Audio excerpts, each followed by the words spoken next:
मैं बस उस नेचुरल वाइन पर उगा हुआ एक छोटा सा पर्पल गोर्ड माना जाता था, लगभग इनसिग्निफिकेंट, बाकी सबके मुकाबले कुछ भी नहीं। लेकिन जैसे ही मुझे अपने अस्तित्व का एहसास हुआ, मैंने तुरंत कुछ अजीब नोटिस किया। मेरे साथ कुल 6 गोर्ड्स और उगे थे, और उनमें से हर एक के अंदर लाइफ की पावरफुल वेव्स चल रही थीं, साफ और अनडिनाएबल। लेकिन जो चीज सच में मुझे हिला गई, वो उसके बाद हुआ। जैसे ही उन्हें मेरे जागने का एहसास हुआ, बिना एक पल की हेजिटेशन के उन 6 गोड्स ने अपनी ओरिजिनल सोर्स एनर्जी मेरी तरफ बहाना शुरू कर दिया, जैसे ये दुनिया की सबसे नेचुरल चीज हो। और उसी पल मुझे सच्चाई समझ आई। पर्पल गोड बनने के बाद मैं पूरे 1 मिलियन साल तक गहरी नींद में था, और उस 1 मिलियन साल के खत्म होने से भी बहुत पहले वो 6 ऑलरेडी जाग चुके थे। इसका मतलब उनकी नजर में मैं ही था जिसने अपनी आंखें खोलने में बहुत ज्यादा समय लिया। और क्योंकि उन्होंने नेचुरल वाइन से लगभग सारी न्यूट्रिएंट्स एब्जॉर्ब कर ली थी, मैं सबसे छोटा होने के कारण उल्टा काउंटलेस बेनिफिट्स पाने लगा, जो शुरुआत में मुझे समझ नहीं आया। लेकिन धीरे धीरे मैंने उसे यूज करना शुरू किया। मैं अंदर की तरफ फोकस करने लगा, चुपचाप हर चीज को सेंस करते हुए,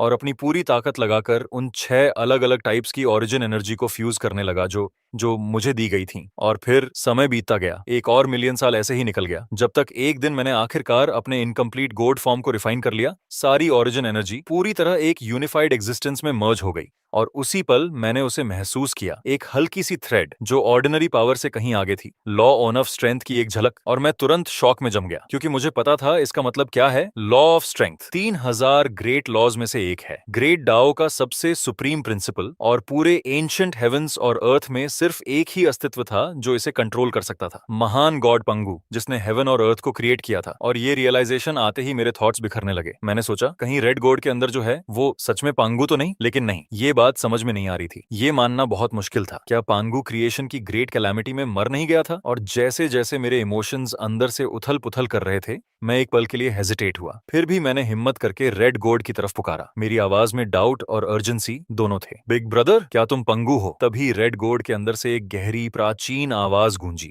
शांत लेकिन बेहद गहरी। पंगु? कौन है पंगु? और उस टोन को सुनकर मैं पूरी तरह कंफ्यूज्ड हो गया, क्योंकि वो बिल्कुल झूठ नहीं लग रहा था, जैसे सामने वाला सच में नहीं जानता। और फिर समय फिर से बहने लगा। लाखों साल एक बार फिर गुजर गए, और मैं धीरे धीरे बाकी बची 5 टाइप्स की ओरिजिन एनर्जी को एक एक करके अब्सॉर्ब करता गया। और जब मैं दूसरे भाई की एनर्जी तक पहुंचा, तब मुझे समझ आया कि वो कितनी एक्स्ट्रॉर्डिनरी है, क्योंकि उसने मुझे खुद समय के फ्लो को अपनी इच्छा के अनुसार कंट्रोल करने की एबिलिटी दे दी। और मेरे शरीर के आसपास मैं साफ महसूस कर सकता था कि वो पावर धीरे धीरे शेप लेना शुरू कर रही है। और फिर मेरे साथ कुछ ऐसा हुआ जो पहले से भी ज्यादा अनबिलीवेबल था। मेरे शरीर के आसपास एक अजीब सा टाइम डोमेन बन गया, एक कंप्लीटली यूनिक टेम्पोरल फील्ड, जहां गॉड के अंदर की 1 साल की कल्चरेशन बाहर के 100 साल के बराबर थी।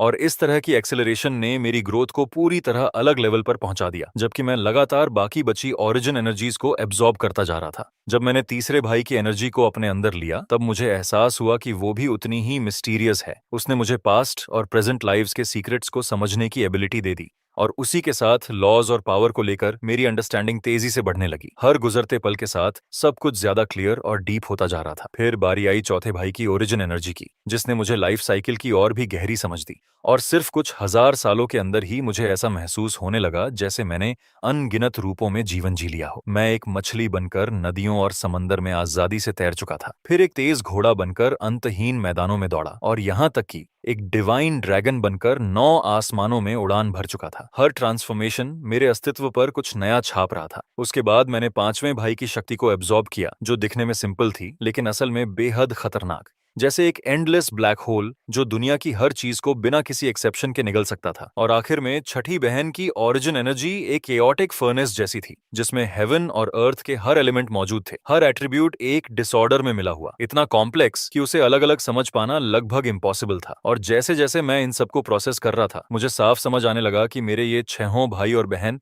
कितने ज्यादा पावरफुल हैं। और यही सोच मुझे अपने बारे में और भी सवाल करने पर मजबूर कर रही थी। अगर उनके पास इतनी मिराक्युलस एबिलिटीज हैं, तो फिर मेरे पास क्या है? मेरी अपनी यूनिक पावर आखिर है क्या? मेरे अंदर डाउट भर गया, क्योंकि हम सब एक ही गोड वाइन से पैदा हुए थे, हमारी ओरिजिन एक ही थी, तो ऐसा नहीं हो सकता कि मैं उनसे बहुत कमजोर हूं। और फिर एक बेहद लंबे समय तक लगातार ट्रायल और एक्सप्लोरेशन करने के बाद खुद के अंदर बार बार खोजते हुए मैंने आखिरकार सच्चाई को खोज लिया। मेरी शक्ति थी डाओ की इनेट रेजोनेंस, या आसान शब्दों में कहूं तो एक एक्स्ट्रॉर्डनरी लेवल की कॉम्प्रिहेंशन, एक ऐसा टैलेंट जो किसी भी चीज को सीखने में मेरी एफिशिएंसी को दोगुना कर देता था। और जैसे ही मैंने इसे समझा, मुझे ये भी एहसास हुआ कि स्ट्रॉन्ग फाउंडेशन कितना जरूरी होता है, खासकर इस एंशिएंट होंगहुआंग वर्ल्ड में जहां एंडलेस कॉन्फ्लिक्ट्स होना तय था। और क्योंकि मेरे हर भाई और बहन की अपनी अलग कल्टीवेशन पाथ थी, मैंने सोचना शुरू किया, क्या होगा अगर मैं उनकी सारी ओरिजिन पावर्स को एक साथ कंबाइन कर दूं? क्या मैं एक ऐसी कल्टीवेशन मेथड बना सकता हूं जो पहले कभी एग्जिस्ट ही नहीं करती थी? और बिना किसी हेजिटेशन के मैंने इस आइडिया पर काम शुरू कर दिया, अलग अलग कल्टीवेशन मेथड्स के एसेंस को डीपली स्टडी करते हुए, उन्हें पीस बाय पीस एनालाइज करते हुए।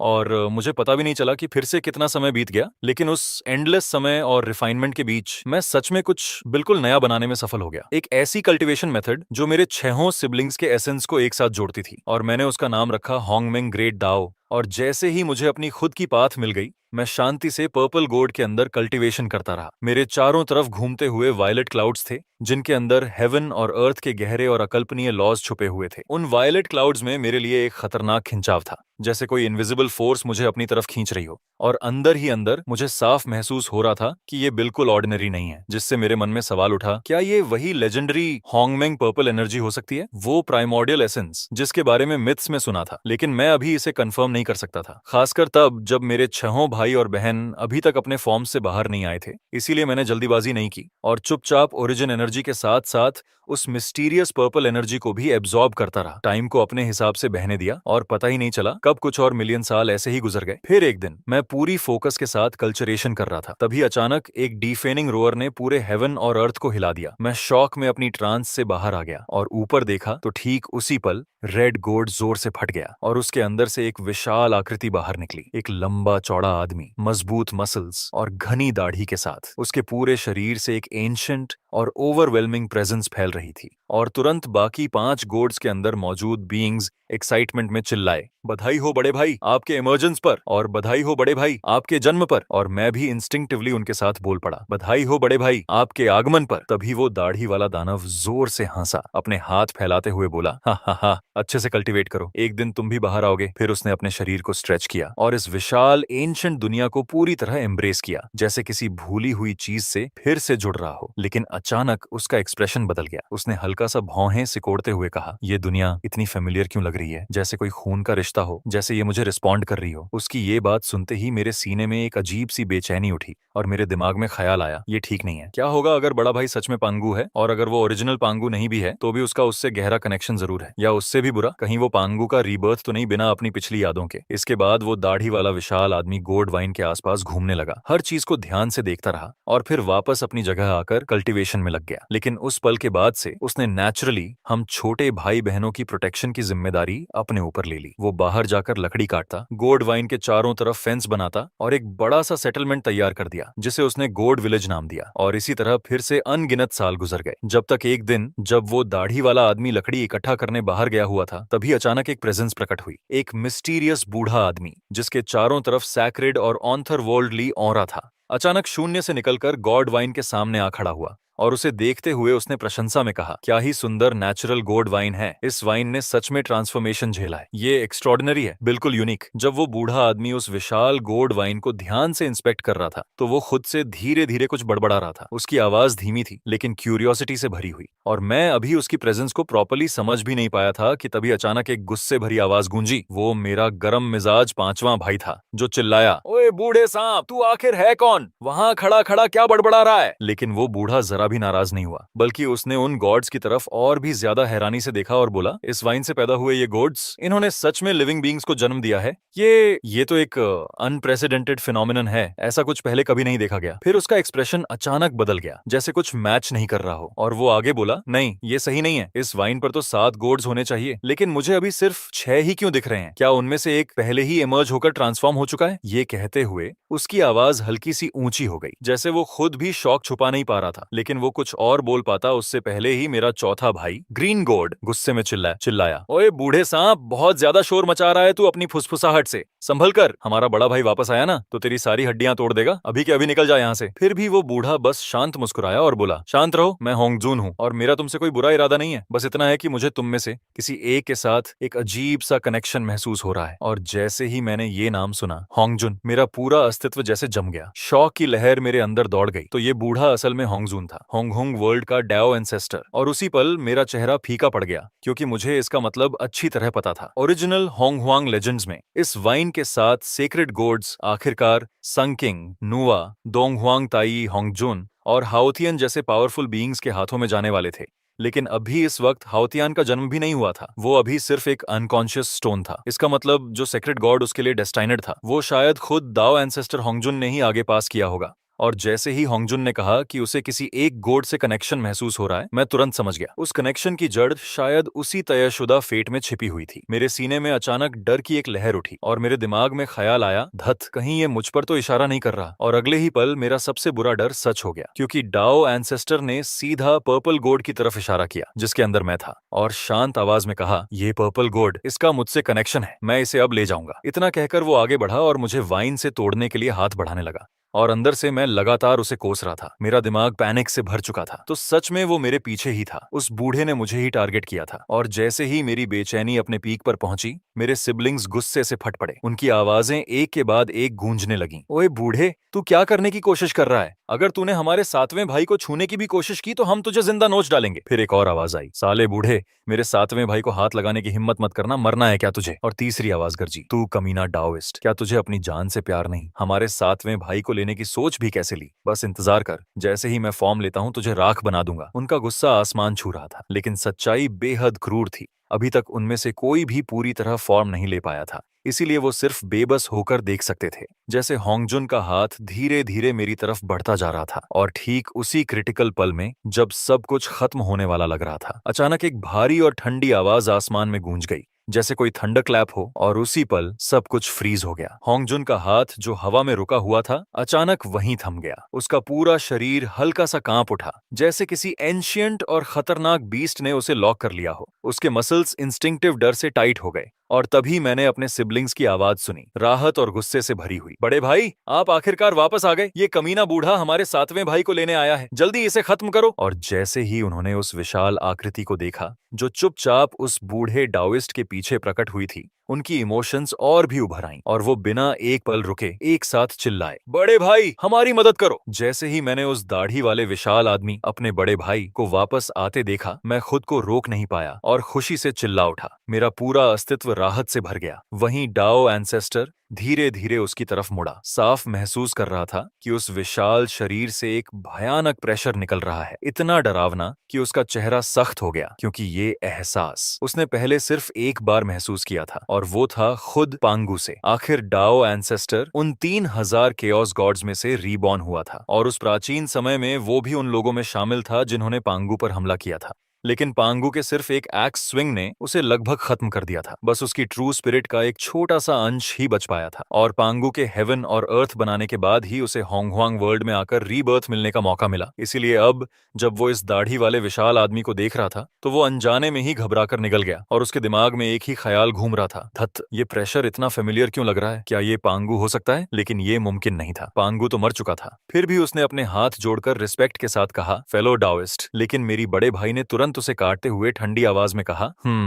तू मेरे सातवें भाई को छूने की सोच रहा है? होंगजुन ने जल्दी से जवाब दिया, मेरा ऐसा इरादा नहीं है, लेकिन उस पर्पल गोड का मुझसे सच में कनेक्शन है। ये सुनते ही मेरा भाई गुस्से में गरजा, कनेक्शन गया भाड़ में। और अगले ही पल उसका शरीर अपने वेपन के साथ मर्ज हो गया। उसके ऊपर एक विशाल एक्स प्रकट हुआ, जो आसमान की तरफ उठा और फिर पूरी ताकत से डाओ एंसेस्टर की तरफ गिरा दिया गया। और उसी पल वो जंग लगा सा दिखने वाला जायंट एक्स अचानक हजारों चमकती रोशनी में फट पड़ा, जैसे पूरे होंग होंग वर्ल्ड की शक्ति उस एक वार में समा गई हो। ये देखकर मेरा दिल तक हिल गया और मेरे दिमाग में बस एक ही बात आई, धत, ये तो हद से ज्यादा पावरफुल है। ये पहली बार था जब मैं बड़े भाई को अटैक करते हुए देख रहा था और मेरे अंदर एक्साइटमेंट बेकाबू होकर उभर रही थी। वहीं दूसरी तरफ डाओ एंसेस्टर ने भी इतनी जल्दी और इतनी खतरनाक ताकत वाले हमले की उम्मीद नहीं की थी, क्योंकि अगर वो वार सच में लग जाता तो सब कुछ एक ही पल में बदल जाता। अगर वो वार सच में लग जाता तो उसकी सोल और स्पिरिट पूरी तरह मिट जाती, इसमें जरा भी शक नहीं था। और उससे भी बढ़कर उस अटैक के अंदर जो ऑरा था वो उसे डरावनी तरह से फेमिलियर लग रहा था, जिसने उसके दिल के अंदर गहरी दहशत भर दी। डाओ एंसेस्टर का चेहरा तुरंत बदल गया, उसका रंग उड़ गया और उसकी आंखें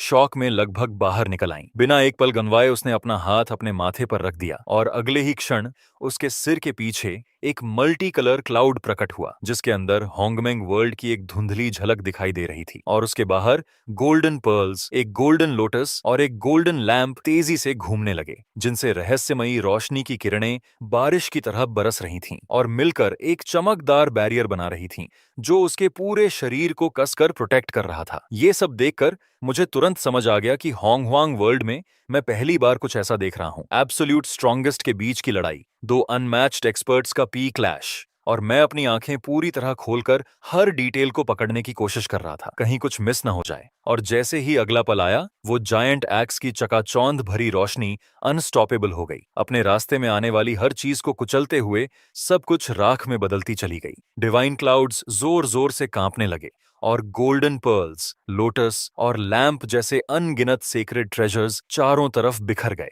वहीं डाओ एंसेस्टर खुद बार बार पीछे हटने को मजबूर हो गया। उसका चेहरा पूरी तरह पीला पड़ चुका था, उसका गला कस गया और आखिरकार उसने ताजा खून की एक धार बाहर उगल दी। मैं अपने दाढ़ी वाले बड़े भाई को पूरी तरह शॉक में घूर रहा था और दूसरी तरफ डाओ एंसेस्टर भी उसी डिसबिलीफ के साथ उसे देख रहा था, जैसे उसकी समझ के बाहर कुछ हो गया हो। जबकि मेरे पीछे बाकी पांचों भाई बहन पहले ही एक्साइटमेंट में भर चुके थे और एक साथ चिल्ला रहे थे, कमाल है, उस बूढ़े को और मारो। लेकिन मैं वहीं खड़ा रह गया, बिल्कुल स्तब्ध, क्योंकि जो मैंने अभी देखा था उस पर यकीन करना आसान नहीं था। आखिर डाओ एंसेस्टर कौन था? पूरे होंगह्वांग वर्ल्ड का सबसे शक्तिशाली अस्तित्व माना जाता था वो, और फिर भी मेरे बड़े भाई के सिर्फ एक वार से वो घायल हो गया और मेरे दिमाग में खुद ब खुद निकला, धत, बड़ा भाई तो हद से ज्यादा ताकतवर है। क्योंकि भले ही डाओ एंसेस्टर अभी पूरी तरह सैंक्टिफिकेशन तक नहीं पहुंचा था, फिर भी पूरे होंगहोंग में ऐसे बहुत कम लोग थे जो उसे एक ही चाल में खून बहाने पर मजबूर कर सकें। यहां तक कि डीमन एंसेस्टर लुहाओ भी ऐसा नहीं कर सकता था। और यही सोच मेरे दिमाग में एक खतरनाक सवाल फिर से ले आई, क्या बड़ा भाई सच में पांगु हो सकता है? लेकिन मैंने तुरंत उस ख्याल को झटक दिया, क्योंकि पांगु की ताकत बिल्कुल अलग स्तर की थी। उसने अकेले ही 3000 केओस गॉड्स को खत्म कर दिया था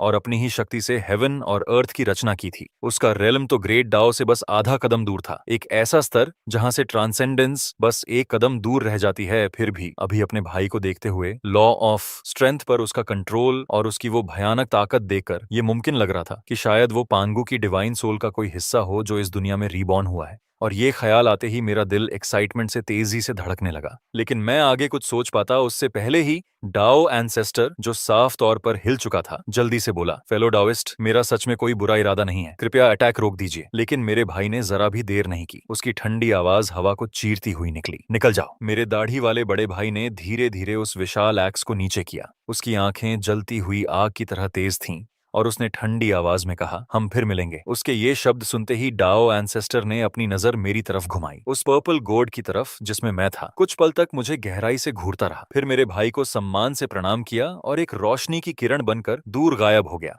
उसके जाते ही मेरे भाई ने कैजुअली उस जायंट एक्स को अपनी कमर पर रख दिया और हमारी तरफ देखा। अपने छोटे भाई बहनों से पूछा, तुम सब ठीक हो? हमने तुरंत जवाब दिया, बड़े भाई, हम ठीक हैं। लेकिन वो बूढ़ा सच में बहुत घटिया था, उसने तो हमारे सातवें भाई को भी छीनने की कोशिश की। तभी ऑरेंज गार्ड गुस्से में जोर से चिल्लाया, रुक जा बस, जैसे ही मैं फॉर्म लूंगा उस बूढ़े को ढूंढकर टुकड़े टुकड़े कर दूंगा। और उसके तुरंत बाद येलो गार्ड भी चिल्लाया, सही कहा, मैं उसका सिर ही फोड़ दूंगा। उनकी बातें सुनकर मुझे अंदर ही अंदर थोड़ा अजीब लगा, क्योंकि जिस बूढ़े की वो इतनी कैजुअली बात कर रहे थे वो असल में डाओ एंसेस्टर होंगजुन था, और फिर भी वो उसे मारने की बात ऐसे कर रहे थे जैसे कुछ भी नहीं। लेकिन जब मैंने ध्यान से सोचा तो मेरे हर एक भाई और बहन खुद भी बेहद असाधारण थे, तो शायद सच में उनके पास इतनी ताकत हो सकती है कि वो उसके सामने खड़े हो सकें। और ये सोचते ही मैं फिर से अपने सिबलिंग्स की असली पहचान के बारे में सोचने लगा, क्योंकि अभी जो डो एंसेस्टर के साथ हुआ था उसके बाद सबकी कल्चरेशन और भी ज्यादा तेज हो गई। हर कोई जल्द से जल्द फॉर्म लेने के लिए पूरी ताकत लगा रहा था। और फिर उसी दिन अचानक गॉड वाइन से दो जोरदार धमाके हुए, पूरी जगह हिल उठी, और मैं शॉक में देखता रह गया जब ऑरेंज और येलो गोड्स एक साथ फट गए और ऑरेंज गोड के अंदर से एक आकृति बाहर आने लगी। चिंता मत करो, हम जल्दी वापस आ जाएंगे, मेरे दूसरे भाई ने हल्की मुस्कान के साथ कहा। स्कॉलर को साथ खींचते हुए वो मुड़कर जाने लगा, लेकिन वो ज्यादा दूर जाता उससे पहले ही अचानक रुक गया, पीछे मुड़कर देखा और बोला, जाने से पहले हमें विलेज की प्रोटेक्शन सेट करनी चाहिए। और इतना कहते ही उसने अपना हाथ आगे बढ़ाया और सीधे वॉइड को ही चीर दिया। उसी पल एक विशाल मल्टी कलर रिवर प्रकट हो गई, जो गॉड विलेज के चारों तरफ एक चक्कर लगाकर उसे पूरी तरह घेरने लगी। लेकिन ये नदी बिल्कुल साधारण नहीं थी, ये पानी से बनी ही नहीं थी, बल्कि अनगिनत चमकती हुई रोशनी की धाराओं से बनी थी। और कुछ ही पलों में वो विशाल नदी स्थिर होकर बदल गई, बाहर से देखने पर एक सामान्य नदी जैसी लगने लगी। तभी तीसरे भाई ने मुस्कुराते हुए कहा, दूसरे भाई, सारा स्पॉटलाइट अकेले मत ले, जब तुमने चाल चला ही दी है तो मैं भी अपनी थोड़ी एबिलिटी दिखा देता हूँ। उसकी आवाज में जोश था, वो सीधे आसमान में उड़ गया, उसके 3000 बाल पीछे हवा में लहराने लगे और उसके हाथ तेजी से वॉइड में पैटर्न्स बनाने लगे। फिर एक जोरदार हंसी के साथ एक और विशाल नदी अचानक प्रकट हुई।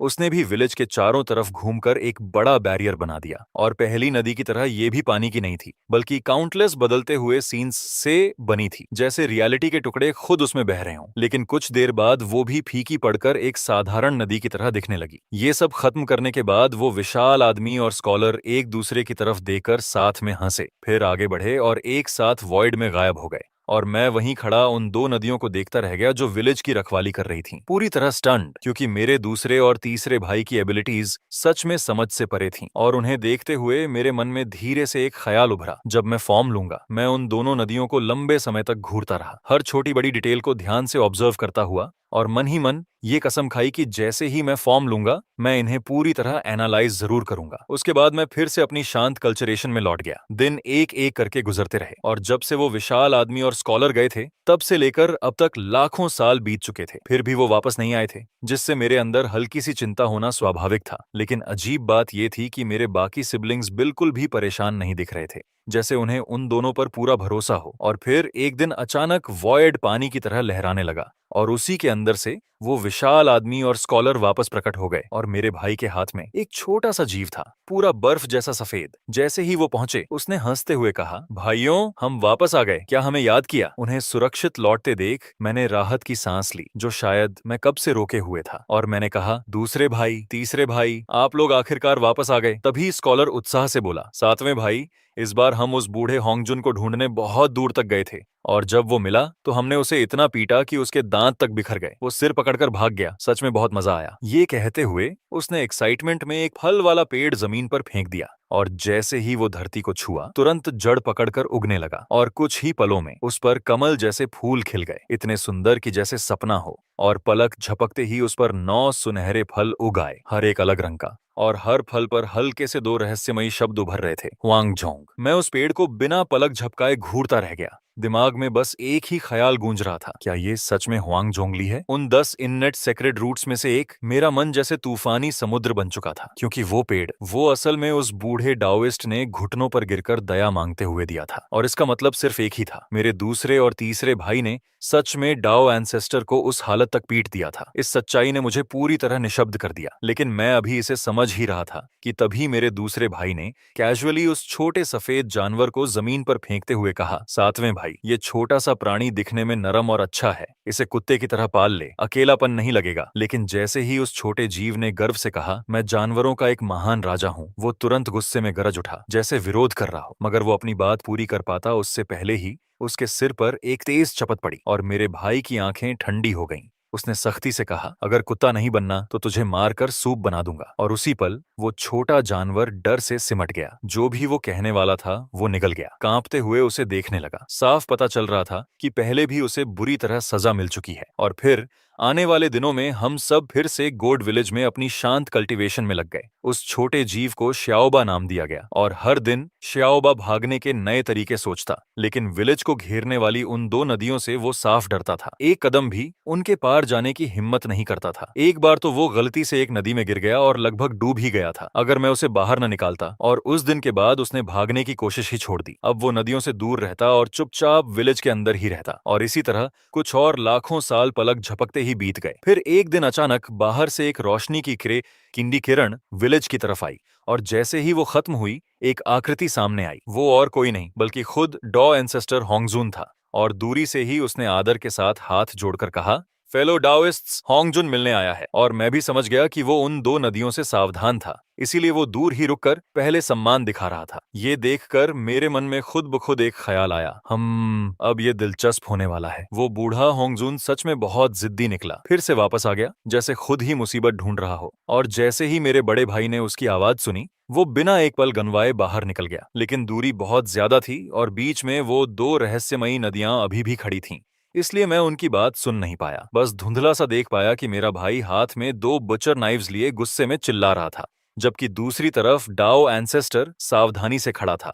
और आखिर में होंगजुन के पास फिर से पीछे हटने के अलावा कोई रास्ता नहीं बचा। वो दूर आसमान में उड़कर चला गया और तभी मेरा भाई शांत होकर वापस लौटा। उसके बाद स्कॉलर ने पूछा, दूसरे भाई, इस बार वो कमीना क्या चाहता था? तो मेरे भाई ने लापरवाही से जवाब दिया, वो बूढ़ा चाहता है कि मैं उसके साथ चलकर कोई जुक्सियान स्वॉर्ड फॉर्मेशन तोड़ने में मदद करूं, लेकिन मेरे पास उस बेकार काम के लिए समय नहीं है। अगर उसे करना है तो खुद करे। ये सुनते ही मैंने धीरे से बुदबुदाया, जूशियन स्वॉर्ड फॉर्मेशन, लगता है ड्रैगन हान ग्रेट कैलेमिटी अपने अंतिम चरण में पहुंच चुकी है। और उसी पल मेरे दिमाग में एक ख्याल कौंधा, मेरी आंखें चमक उठी और मैंने तुरंत कहा, दूसरे भाई, तीसरे भाई, मुझे लगता है आपको ये ऑफर एक्सेप्ट कर लेना चाहिए। मेरी बात सुनकर दोनों चौंक गए। मेरी तरफ देखकर बोले, सातवें भाई, क्या मतलब है तो अन्याय तुम्हारा? हम उस बूढ़े की मदद क्यों करें? मैंने तुरंत साफ किया, मैं ये नहीं कह रहा कि आप होंगजुन की मदद करें। मैं कह रहा हूं कि इस मौके का फायदा उठाओ और ट्रेजर्स अपने हाथ में लो। ऐसी लड़ाई में अनगिनत लोग मरेंगे और घायल होंगे, और उस वक्त बहुत सारे ट्रेजर्स बिना मालिक के रह जाएंगे।